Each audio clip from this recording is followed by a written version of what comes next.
nitasukuma Kasongo aende akiendaga. The vibrant and rejuvenated Rigathi Gachagua is back. Watch these clips in his Nyandarua tour and you'll agree with me. Morogoro munasemaje? Morogoro munasemaje? Harambe!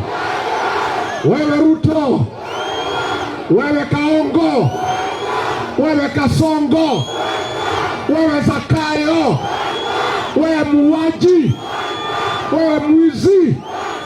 Kasongo aende asiende. Kasongo aende asiende. Wangapi wanasema Kasongo aende, Kasongo aende, Kasongo aende. Ambie.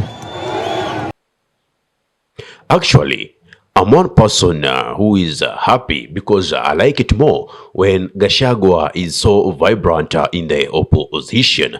Remember, just a few days ago, I was saying ever since Gachagua came from the US, he's been blowing so cold other than the Gachagua we knew. So it seems that they were actually putting their house in order. They were trying to bring the United Front together so that they champion the opposition call.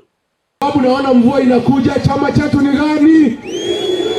Mutalipatia gavana wa DCP na senator na MP.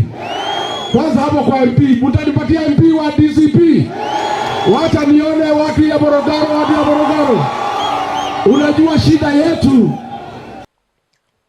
Even leaders like John Methu, who would speak with no momentum during their rallies while Rigathi Gachagua was in the US, have now regained their power, and whenever they speak, the crowds are responding. Na mimi nataka niwaambie, kazi ya kusukuma Kasongo sijafikia penye Rigathi Gachagua amefikia, lakini kwa nguvu yangu mimi mwenyewe nitasukuma Kasongo aende akiendaga. Aende asiende. Aende asiende. Wantam chants filled the air even as this women leader tried to address the gathering.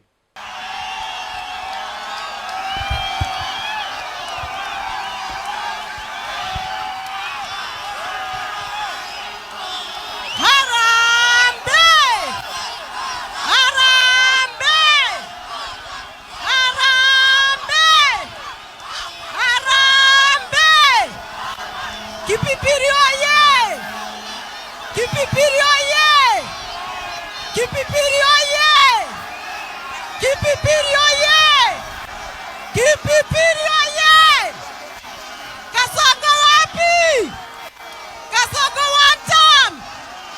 Kasongo Wantam! Kiongozi wetu ni nani? Kiongozi wetu ni nani? Kiongozi wetu ni nani? Well, one person was missing in action, and I understand that was Cleophas Malala. Now, remember the other day, the United Front that is having Rigathi Gachagua, Martha Karua, Kalonzo Musyoka, Fred Matiang'i, they all fronted Mukhisa Kitui as the spokesperson of the United Opposition Front, which DCP Deputy Party Leader Cleophas Malala did not take well.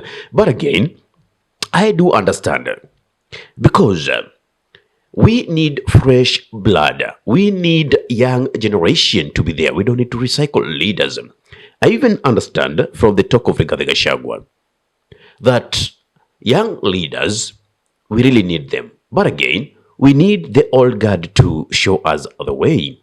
Well, but in not those influential positions, like the influence Malala holds in Kakamega County alone, not speaking of Western, is so huge, and I bet DCP or the United Front is not ready to lose that support.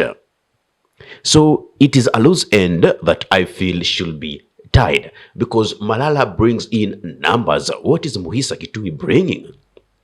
Therefore, DCP and the United Front has to sit down and, get to look these well, so that going forward into the 2027 elections, we don't lose track. Anyway, even as I'm saying this, it's not like I'm supporting Rigathi Gachagua to be the president. That is my disclaimer that I'm putting, because he only came out to speak after he was impeached. You understand? So for me, Rigathi Gachagua and the rest of the leaders in the presidential race set for, Judge Emeritus, CJ Emeritus, that is David Maraga.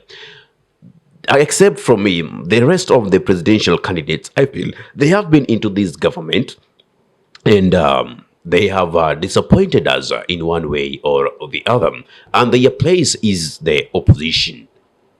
But again, as I look into the other realm, I'm not happy with the President William Samoei Ruto, and I don't wish him a second term. How I wish that Kenyans would open up their eyes to know that they are being deceived big time with this Ruto's administration. Much has been said: the dwindling economy, the health sector crumbling down, the education sector, the monies for capitation going to ghost school, capitation being given to ghost hospitals, and also monies from e-citizen being lost without a trace. Of course, without a trace is just a word. No money can be lost without a trace, especially whereby a transaction is done digitally from this platform to this platform. Money goes to people's account. They are withdrawn from people's account. And the people who withdraw or who have the credentials to withdraw them know themselves. So it is among them who the thief is.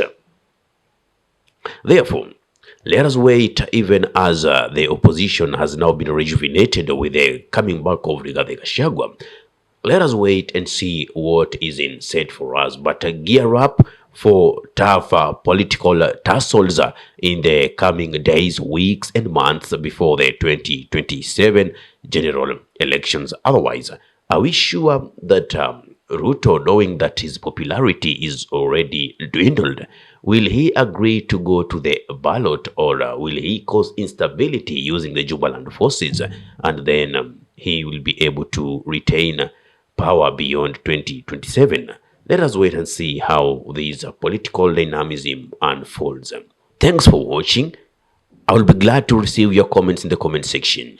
If you love content of this nature and you're watching from my YouTube channel, kindly subscribe and press the notification button, so anytime that we are live or we upload content of this nature, you'll be the very first person to be notified. Ahmed Khalif is my name for the Unscripted Talks here in Dub Radio. Assalamu alaikum warahmatullahi wabarakatuh. Kwa timba kali za Afrika, Dub Radio ndio mpango mzima.